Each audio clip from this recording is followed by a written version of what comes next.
हम क्या पढ़ेंगे? शब्द भंडार। शब्द भंडार। व्याकरण का पाठ 7 शब्द भंडार।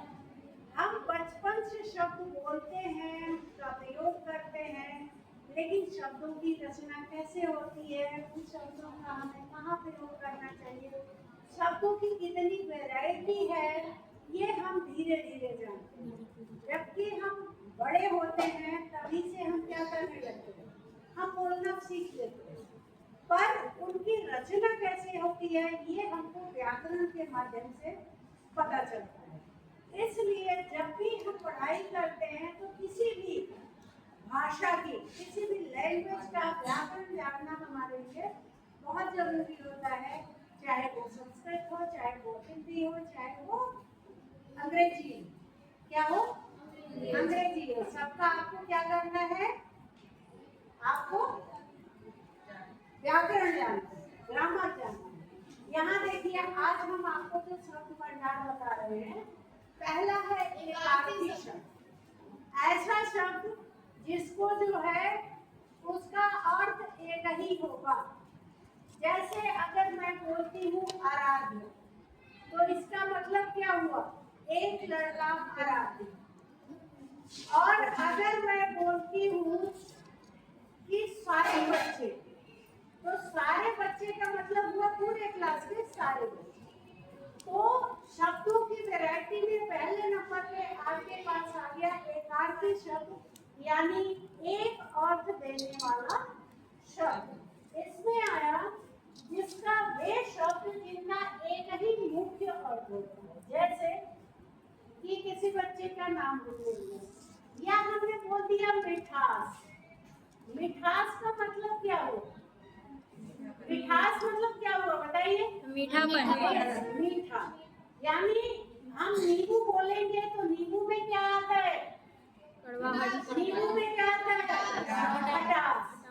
करेला बोलेंगे उसमें क्या आता है, कड़वाहट।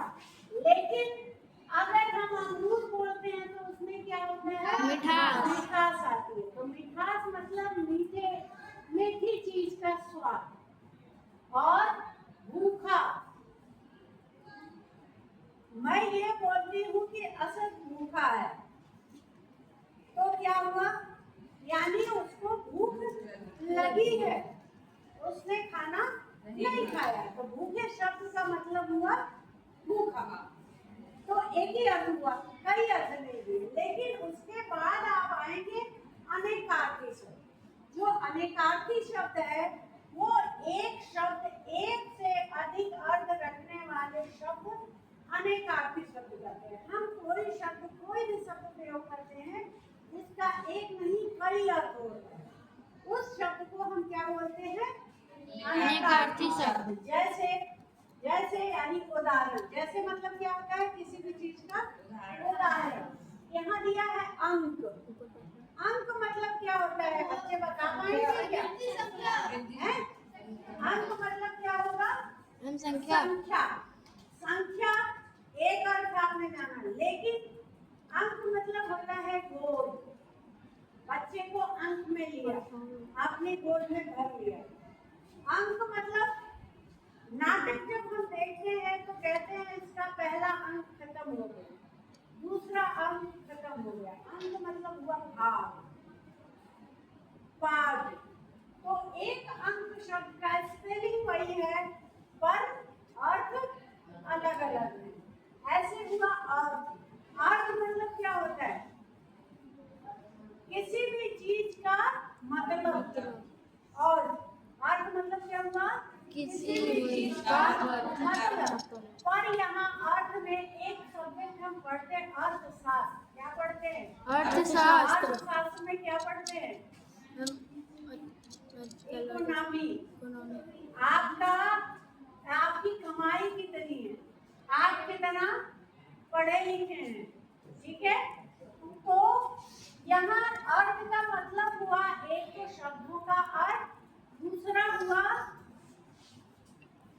पैसा। क्या हुआ, पैसा। यहाँ है कनक।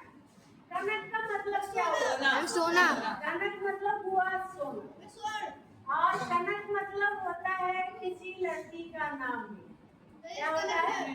किसी लड़की का नाम भी। और कनक मतलब होता है धतूरा। क्या होता है? धतूरा। धतूरा कितने बच्चों ने देखा है? सबने देखा है। कितनों ने खाया है? धतूरा खाया है? धतूरा कहाँ खाते हैं? धतूरा जो है भगवान शंकर को चढ़ाया जाता है और ऐसा कहते हैं कि जो सामान्य फल होता है वो शंकर भगवान नहीं खाते हैं।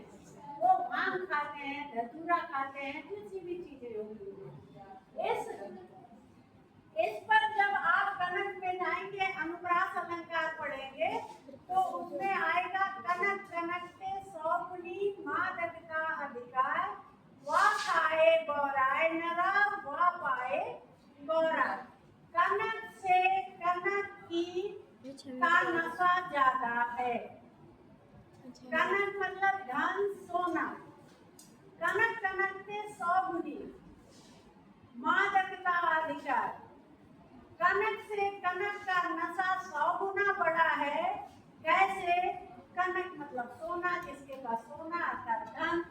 धन जिसके पास ज्यादा है उसके पास अधिकतर ये होता है कि लोग ऐसा कहते हैं उनके अंदर अहंकार होता है। क्या होता है? अहंकार होता है। पर उससे भी ज्यादा नशा किसके में होता है? कनक में। कनक अर्थात धतूरे में। जो धतूरा खा लेता है वो पागल हो जाता है। वो नहीं समझ पाता है कि अगले आदमी को क्या बोलना चाहिए। वो नशे में धुत रहता है और कुछ भी किसी को भी बोल देता है। तो इस तरह से एक शब्द के जहाँ कई अर्थ होते हैं वो क्या बोला जाता है? अनेकार्थी। अब आया तीसरा पर्यायवाची। पर्याय मतलब बराबर अर्थ देने वाला। बराबर, जैसे अमन है, अमन यहाँ पर नाम दे दिया गया है, लेकिन एक चैन भी कहेंगे, अमन चैन से रहने वाला।